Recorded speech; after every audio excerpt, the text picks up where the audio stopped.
I left town for 2 weeks, and when I came back, 74 wind turbines were spinning on my farmland, powering a neighborhood I didn't even live in.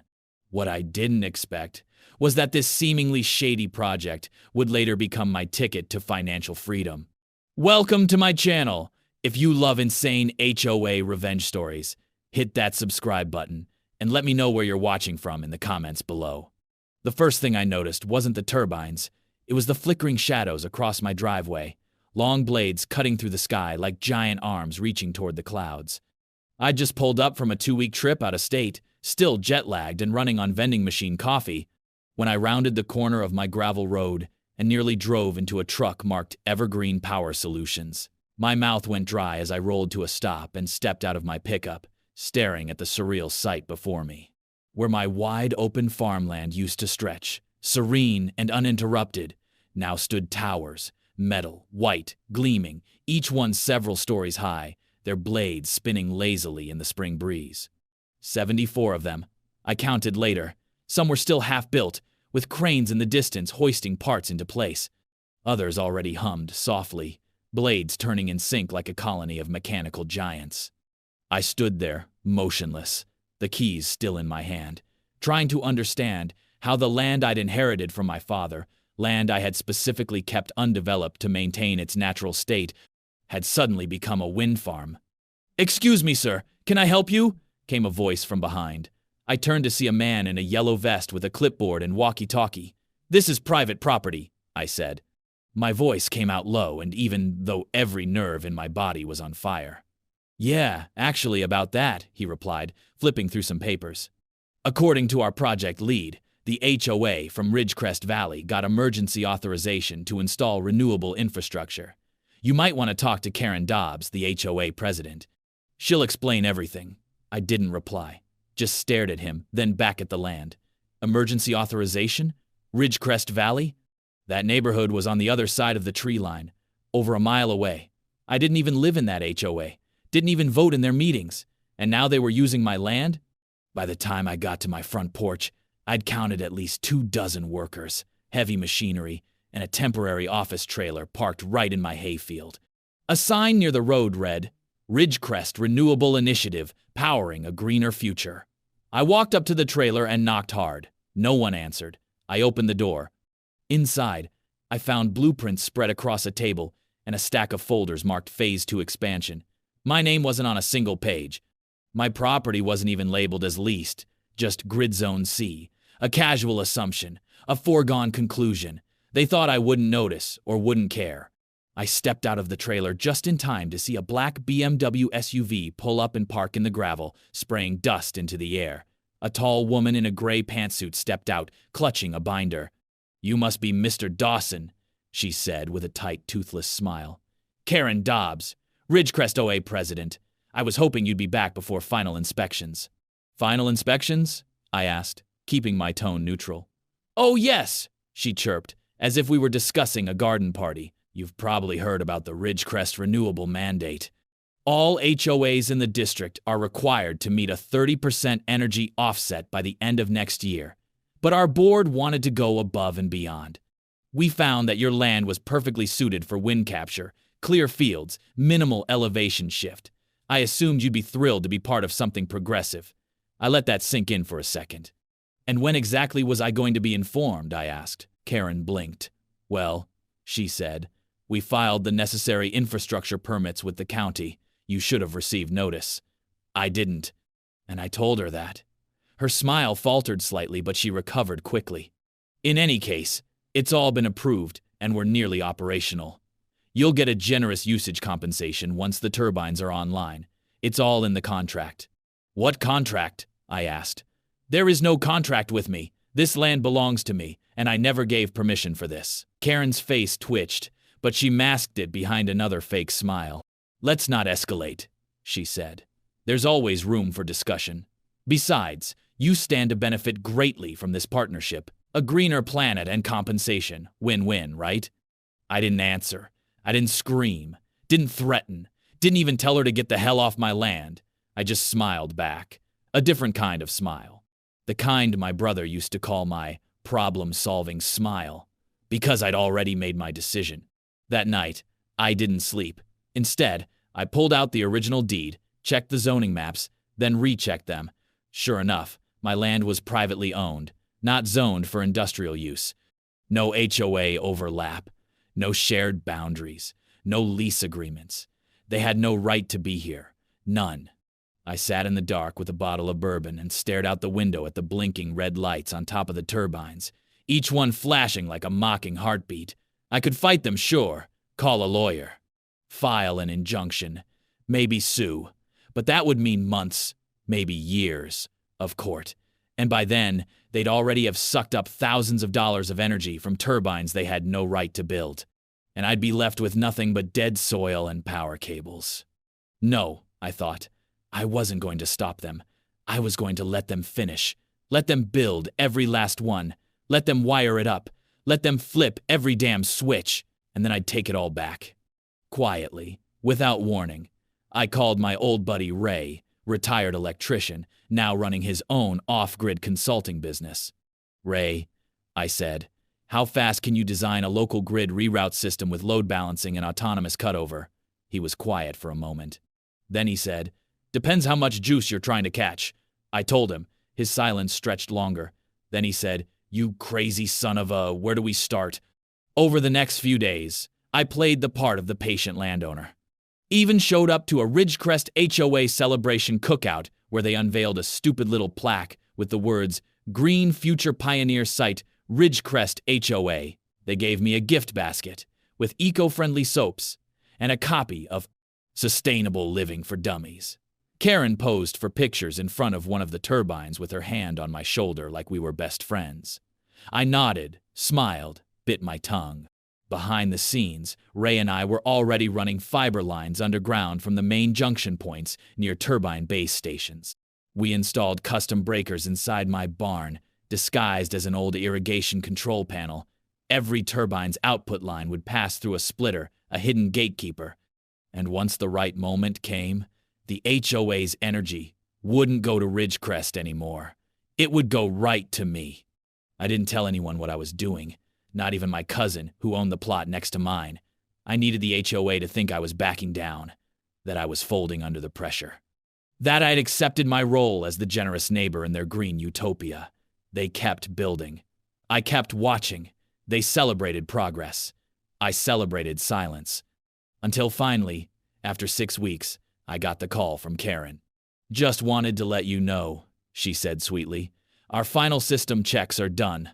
The turbines go fully online Monday. I looked out my window at the towers lined like soldiers along the ridge. That's great, I said. Really great. My smile grew wider because Monday, everything would change. I didn't touch a single turbine. Not one bolt. Not one panel. Not even when they dug into my cornfield with their clunky rented excavators and turned it into a concrete pad with fiber trenches crisscrossing like spiderwebs across the dirt.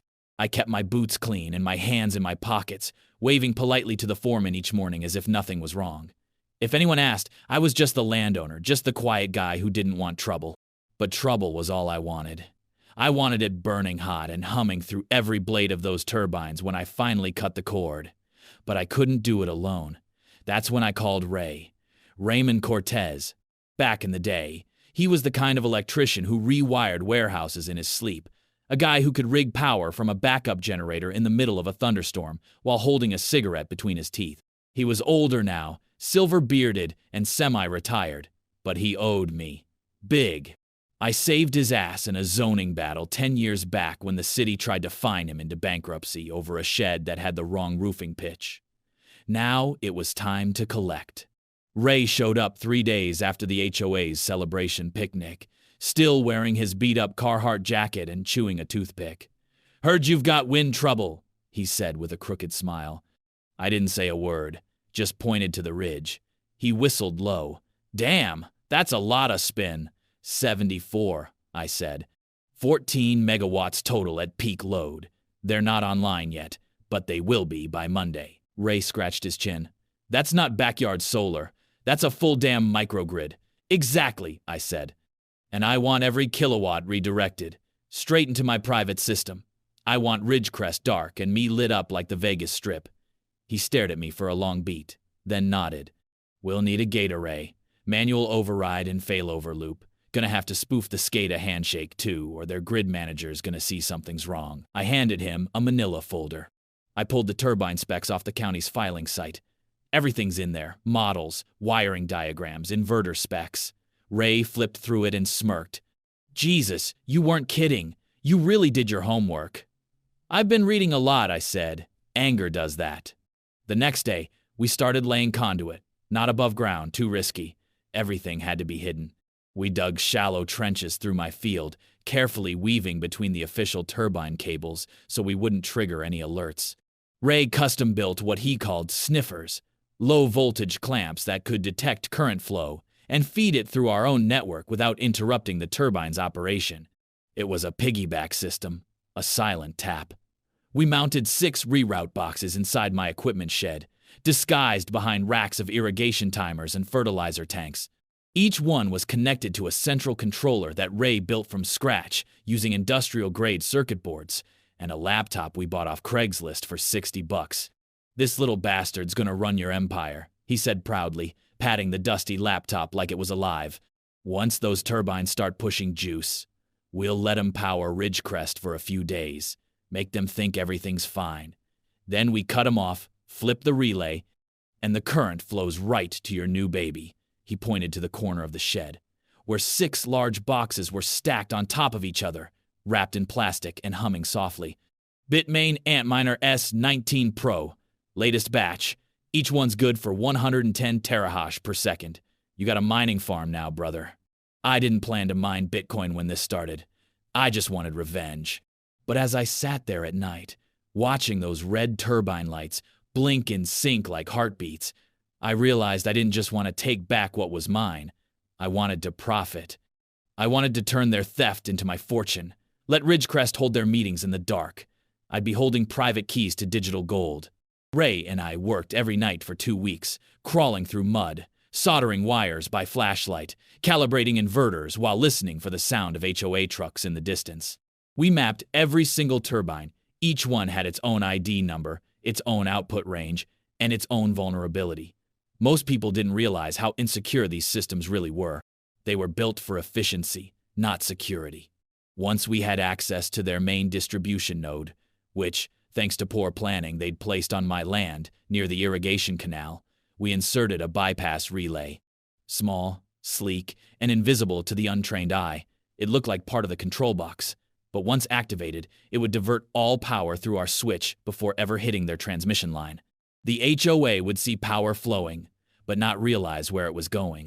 Karen called me again during week 3. Hey, just checking in.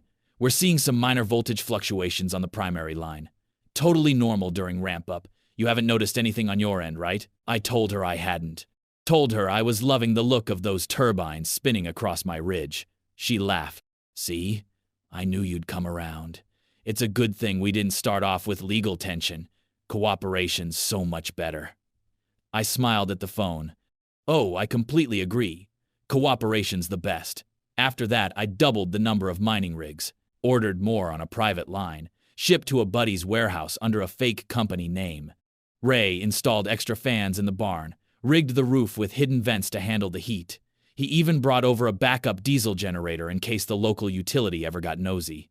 This is it, man, he said one night as we watched the turbines spin under the moonlight.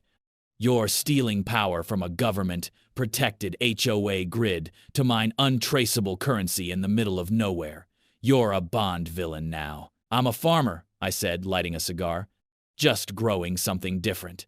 Every day, I acted normal, tended my fields, waved at the HOA engineers as they ran diagnostics. They had no clue. One afternoon, a technician even asked me to sign a compliance form, saying their output was within expected margins. I smiled, signed it, and offered him lemonade. Meanwhile, Ray installed a kill switch disguised as a light switch in my kitchen. If anything goes wrong, if they come sniffing around, you flip this. It dumps the system, wipes the logs, and routes everything back to normal within 10 seconds. I named it the Karen switch. We ran a full test the week before launch. Simulated turbine input from a mock signal, monitored how fast our relays activated, watched the mining rigs spin up like hungry engines. It worked flawlessly. Everything was automated, invisible, beautiful. We were ready. I didn't tell anyone else. Not my cousin, not my banker, not even the local electrician who used to help me fix broken well pumps. This had to stay quiet, because the second Ridgecrest suspected anything, they'd lawyer up and shut me down. So I played my role, waved, smiled, listened patiently when HOA reps gave speeches about eco-leadership and future-first planning. I was the poster child for compliance, the guy who cooperated, who went along, who let them do what they needed to save the planet. And when Karen told me that Monday would be the full system activation, I nodded like a proud partner. But that night, Ray and I raised a glass of bourbon in the barn and toasted the red blinking lights outside. "You're about to be the only man in the county who mines Bitcoin on stolen wind," he said. "That's gotta be a record." I clinked my glass to his. "To revenge," I said, "and renewable income. Because I wasn't just taking back what was mine. I was about to make them pay the power bill." It started at 3:07 a.m. on a Wednesday, the moment the last maintenance worker finished calibrating the final turbine and left Ridgecrest Valley with a clipboard full of check marks and a smug system optimal status report. The neighborhood had no idea that at that exact minute, 74 turbines were spinning with more power than ever, feeding into what they believed was their very own off-grid miracle. Lights were still glowing, air conditioners still humming. The HOA board was celebrating in their group chat, congratulating each other on achieving energy independence 2 months ahead of schedule. Karen Dobbs even sent out a community-wide email blast. "We've done it! Ridgecrest is now fully powered by wind, a model for green living." I read it from my phone while sipping black coffee in my barn, watching our control interface flicker to life. Ray stood beside me, greasy ball cap pulled low, chewing on a donut like it was his last meal. "You ready?" he asked. I tapped the relay icon on the screen. The switch flipped with a soft, nearly imperceptible click. That was it. A whisper of sabotage. No dramatic explosion. No warning sirens. Just a quiet handshake between relays as the turbine's output rerouted, leaving Ridgecrest Valley in the dark and redirecting every precious watt straight into my mining rigs. We watched it happen in real time. The turbines kept spinning, business as usual. But instead of feeding their community transformer, the juice flowed into our bypass circuit, surged down our buried conduit, passed through our voltage regulator, and hit the first cluster of ant miners with a satisfying surge of green-lit confirmation. Fans roared to life as the rigs began hashing, solving complex algorithms at dizzying speeds. The crypto dashboard lit up like a Christmas tree. Wallet connection successful, mining commenced, hash rates rising. Ray slapped my back. "You're printing money now, brother." And we were. Thousands of dollars in digital currency generated silently every day from wind Ridgecrest thought they owned. By dawn, the mining rigs were already earning at a pace that would net me $6,000 per week minimum, more once we activated the second cluster. But the money wasn't the best part. The best part came around 6:12 a.m., when the first resident in Ridgecrest tried to brew coffee, and the Keurig refused to turn on. By 6:45, the neighborhood group chat, Ray hacked into it using a dummy account weeks ago, was blowing up. "Is anyone else having power issues?" My fridge just beeped and turned off. "Wi-Fi's down too. Did we lose grid connection?" Karen, of course, responded like a queen holding court in a crisis. "Don't panic. The wind system is probably rebalancing after initial synchronization. I'll contact the technicians." Ray cackled. "Yeah, Karen. You call 'em. Let me know how that goes." The HOA scrambled. Within the hour, they had 3 contractors walking through the community, testing breakers, inspecting substations, reviewing turbine output. Their meters all showed production, but nothing was flowing past the Ridgecrest transformer. Power was vanishing between point A and point B, a black hole of electricity. I watched from my window as Karen paced in front of her garage, her phone pressed tight to her ear. She didn't realize I was already up $2,500 in Bitcoin by the time she called the county's energy liaison and begged them for answers. Ray, with a beer in hand, nodded at the screen. They're gonna think they've got a grounding fault or a cable short. Might even tear up their own lines trying to find it. By noon, chaos bloomed across Ridgecrest. The HOA clubhouse generator failed, overloaded trying to supply power to 3 blocks. The electric golf carts, used by residents to shuttle around the neighborhood, were lined up like dead soldiers near the community pool. Karen issued another emergency email. Please conserve phone battery until further notice. The Ridgecrest grid is undergoing a momentary disruption due to turbine recalibration.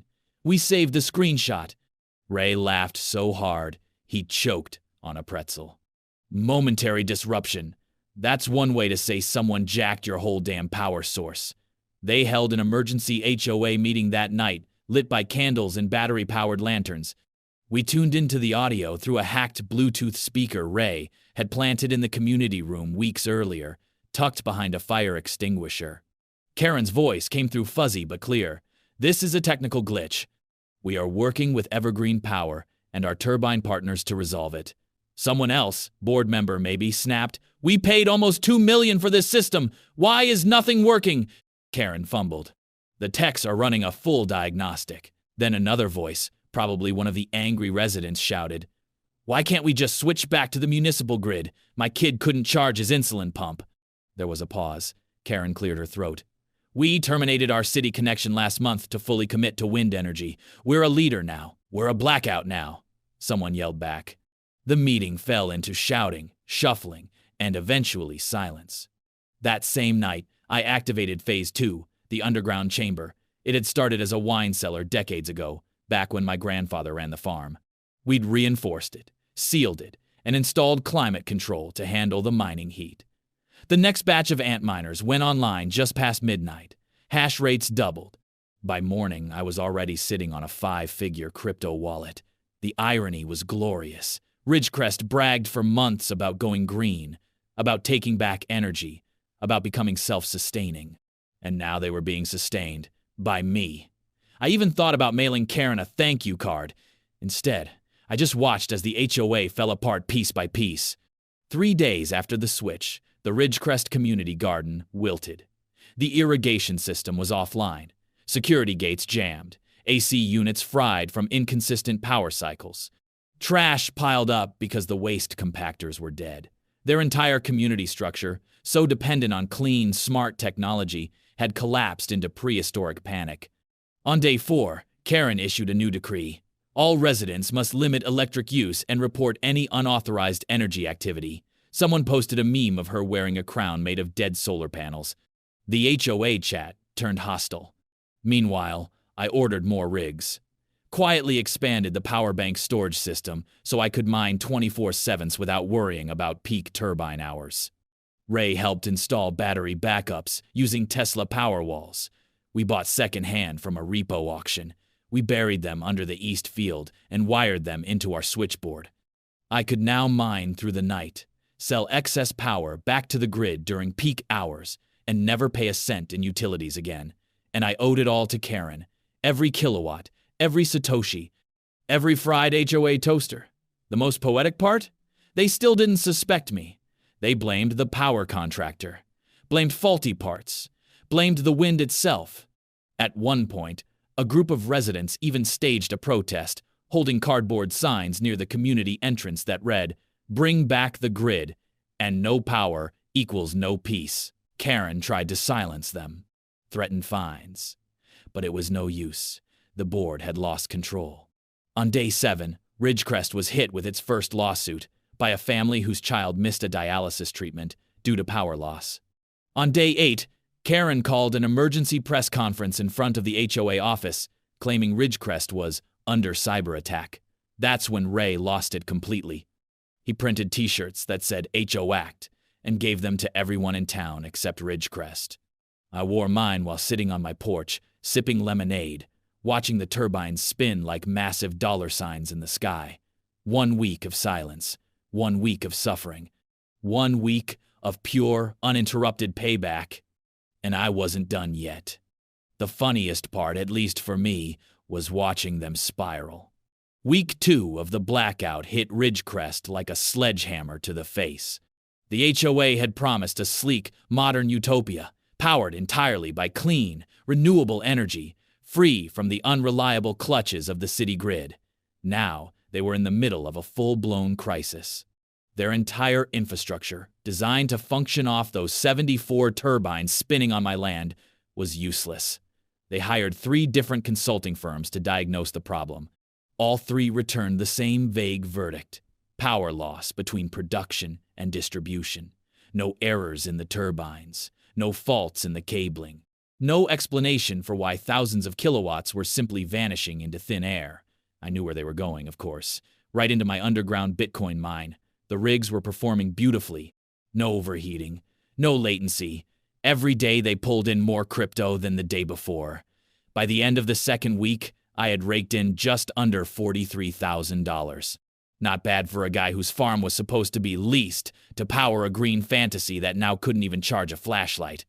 Ray kept improving the system, tweaking the relay firmware, expanding our cooling loop, installing a pressure-triggered ventilation system so no one would ever notice the heat if they walked past the barn. I gave him a 10% cut of the profits and a fridge stocked with beer. He was happy, I was rich, and Ridgecrest was melting down. Residents started leaving. First temporarily, just until the system stabilizes, they said. But then the real estate listings started popping up, quietly at first, then in waves. You could see the desperation in the phrasing. Charming, eco-home and quiet community. Motivated seller.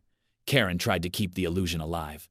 She organized candlelit potlucks in the community park, sent out press releases claiming that technical challenges are normal during infrastructure upgrades, and blamed the utility company for sabotaging Ridgecrest's green independence. But no one was buying it anymore. Not after day 19, when their backup battery system exploded from overuse and set fire to the HOA storage shed. That incident got them a visit from the county fire marshal, which led to an inspection, which led to fines. I watched it unfold from a distance, silent, invisible, untouchable. But then they made the mistake, the one I had been waiting for. On day 26, I received a knock on my door, not a friendly one, the kind that's 3 short raps with too much force. I opened it to find 2 men in suits, one tall and square-jawed, the other short with slicked-back hair and a stack of papers under one arm. Behind them stood Karen Dobbs, arms crossed, wearing sunglasses even though it was cloudy. "Mr. Dawson," the tall one said, "we're here on behalf of the Ridgecrest Valley Homeowners Association. You've been served." He shoved a thick envelope into my chest. Karen didn't say a word, just smirked like she'd already won. I closed the door without saying anything and took the envelope to the kitchen. Inside was a formal complaint signed by the Ridgecrest HOA's legal counsel, accusing me of interfering with utility infrastructure, obstructing community development, and violating the Renewable Energy Cooperative Agreement signed on May 12. I laughed out loud. May 12? That was the day I was in Oklahoma at a farming conference. I checked the timestamp. They'd signed it for me, digitally forged my signature, and backdated the file. The document even claimed I had agreed to full usage rights and continuous access easements for the entire turbine project. Unbelievable. They'd made up a contract, and now they were suing me with it. That night, I called my attorney. Not just any attorney, my cousin Sarah. She worked corporate law for an energy firm in Denver and had a mean streak when it came to land rights. "They did what?" she said after I sent her the documents. "Oh, they're done. Absolutely, utterly done." I sent her everything: original land deeds, zoning maps, before and after satellite images, and photos of turbine construction equipment trespassing on my soil. I even had footage from our security cams of HOA contractors installing the turbine base plates. All without permits. All without permission. Sarah nearly whistled through the phone. "You've got them by the throat." This isn't just a civil case. This is criminal, trespassing, fraud, maybe even federal energy violations. These idiots routed industrial-scale power systems through private land without legal authorization. "And forged a signature to cover their ass," I added. "Yep. Which makes the HOA's board personally liable. They're not protected under corporate veil for fraud." The next morning, I filed my countersuit. Trespassing, forgery, unauthorized construction, environmental violations. Oh, and for good measure, I included a cease and desist order demanding that all Ridgecrest personnel and contractors vacate my land within 72 hours or face legal action. Karen was served at the HOA office in front of the entire board. She tried to play it off as baseless retaliation, but the documents spoke for themselves. Sarah also filed a complaint with the State Board of Engineering, reporting unlicensed energy work on residential property. Then she called the local news. Within 48 hours, the story was everywhere. Local HOA illegally builds wind farm on private property. Bitcoin bonanza? Farmer uses unauthorized turbines to mine cryptocurrency. The articles didn't say who the farmer was, but Ridgecrest residents knew. They knew exactly who had flipped the lights off and the miners on. Karen showed up at my gate on day 30, alone this time, in a cheap blazer and badly concealed panic. "We can make this right," she said. "Let's not escalate this further." I leaned against the fence, chewing a sunflower seed. "You escalated it when you forged my name and stole my land. It was a misunderstanding," she said. "You didn't respond to the notice." "Because I was out of state," I said, "and the notice was never delivered." She blinked. "Look, you're making money, right? Maybe we cut you in, a share of the HOA energy revenue once we fix the connection." I laughed.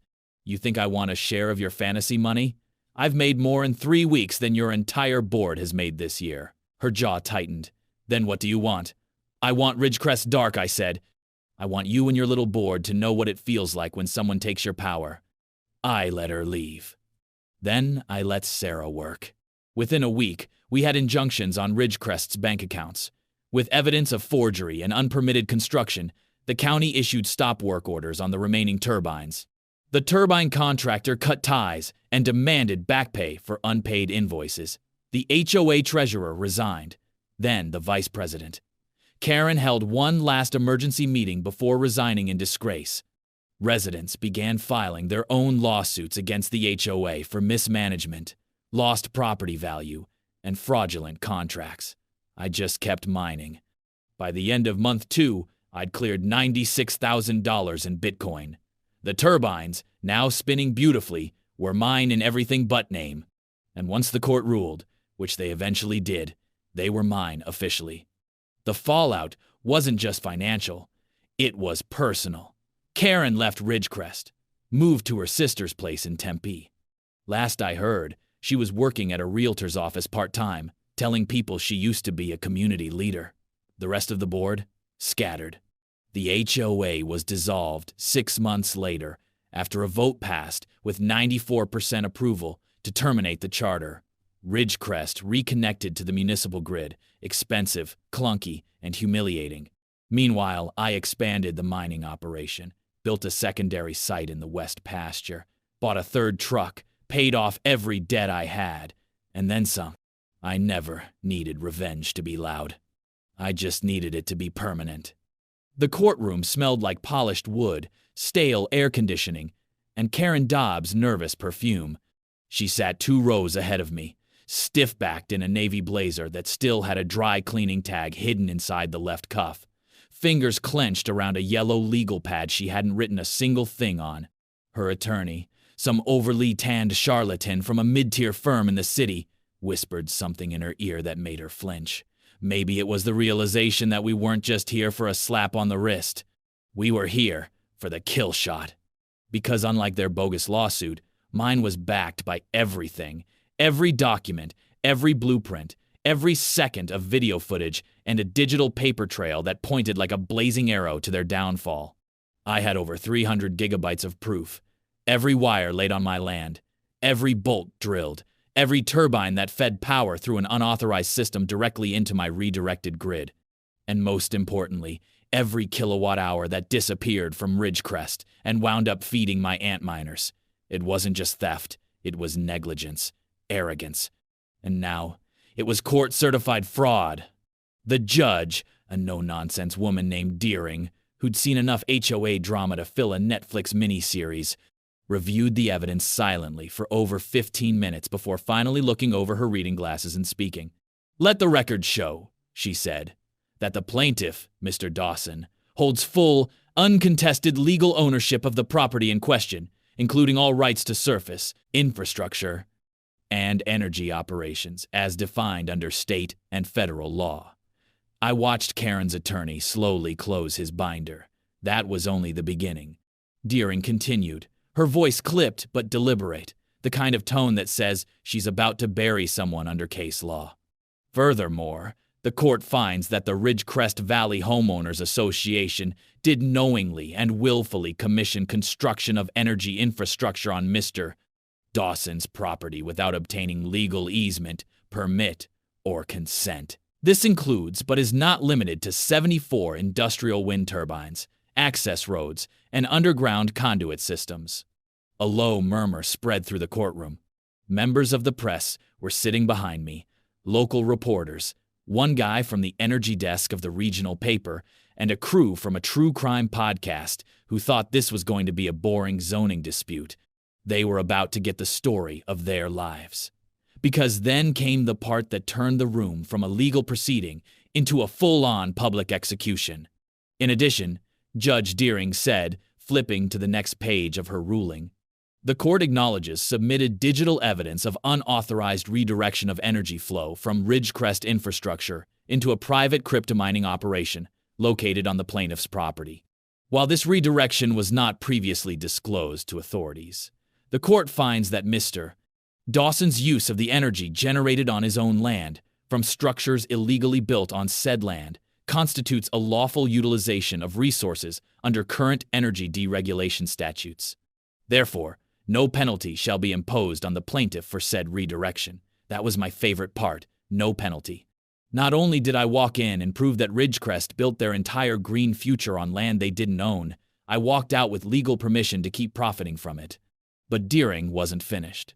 Given the scale of unauthorized development, the court imposes the following penalties upon the Ridgecrest Valley HOA, she said, now reading from a separate sheet. 1. $2.8 million in damages to the plaintiff for land usage, environmental remediation, and interference with business operations. 2. Personal liability assigned to board members at the time of the initial decision, including Karen Dobbs, Mark Fenley, and Alicia Greer, in the amount of $175,000 each. 3. Immediate forfeiture of all installed energy infrastructure to the plaintiff. And 4. Dissolution of the Ridgecrest Valley HOA pending formal review by the State Homeowners Association regulatory body. That was when Karen cracked. Her hands flew to her face, and for a moment, I thought she was crying. Then she stood up, screeched something unintelligible, and had to be physically escorted from the courtroom. Her attorney didn't follow her. He just sat there, face pale, like someone had unplugged his soul. I guess that's what happens when your entire case collapses under the weight of arrogance and power lines you never paid for. Outside the courthouse, the media pounced. Mr. Dawson, is it true you've been mining Bitcoin off the HOA's turbines this entire time? Did you plan this from the beginning? What do you plan to do with the wind farm now that you own it outright? I answered only one question. They took what wasn't theirs, I said, looking directly into the lens of the biggest camera. I just made sure it went to someone who knew how to use it. The story exploded. By sunset, the headline, Farmer Outsmarts OA with Bitcoin Wind Farm Revenge, trended on social media. Memes flooded in, Karen drawn like the Wicked Witch of the Wind. One clip of her screaming during the court verdict hit 500,000 views in under a day. Ray printed it on a mug and gave it to me as a trophy. Back on the farm, things shifted fast. The turbines, now legally mine, continued to spin, each one generating sweet, clean energy that powered an operation so efficient, I had to start building a second underground rig chamber. Sarah helped me file a new LLC, Dawson Windworks, and by the end of the month, I had partnered with a data center on the other side of the state, selling off my excess energy at a premium. The Bitcoin mining kept growing too. We hit our first full coin on day 62 post-switch, then 2, then 4. My wallet balance looked more like a phone number, and it wasn't slowing down. The rig operation was so self-sufficient, I barely had to touch it anymore. Ray even installed a smartphone app that let me monitor every stat in real time: voltage, temperature, hash rate, payout. It was cleaner than farming wheat ever was, and about 100 times more profitable. Meanwhile, Ridgecrest fell apart. Without the turbines, they had to beg the city utility to reconnect them, paying enormous fees for infrastructure damage and reconnection assessments. The once pristine HOA that marketed itself as energy independent was now a laughingstock, a burned-out dream with flickering porch lights and a sagging community pool full of algae. Home values tanked. Half the residents moved out. The rest? Well, they just learned to live with fewer rules and a lot more candles. The new HOA, formed under city supervision, made it their mission to never elect anyone with Karen energy again. As for Karen herself, last I heard, she'd declared bankruptcy and was living in a rental apartment in a nearby suburb, where she now had to pay $1.25 per load at the coin-operated laundry, and couldn't so much as change her doormat without asking permission. Oh, the irony. Sometimes, I still walk the ridge at dusk, watching those turbines spin quietly in the breeze, silhouetted against the sunset like trophies of a war they didn't even know they were in. Ray walks with me sometimes, still amazed at how perfectly it all worked. "You could have sued him from the start," he told me once, "and probably still won." "Yeah," I said, "but then I wouldn't have turned their dream into my payday." And that's what this was, a dream. Their dream of green domination, their dream of control, their smug belief that they could trample over someone quieter, older, less connected. But they forgot something. It's always the quiet ones you should worry about, the ones who don't shout, the ones who plan, the ones who smile while you build your little empire on their soil, and wait until the foundation rots beneath your feet. I never wanted a war. But damn if I didn't enjoy winning one.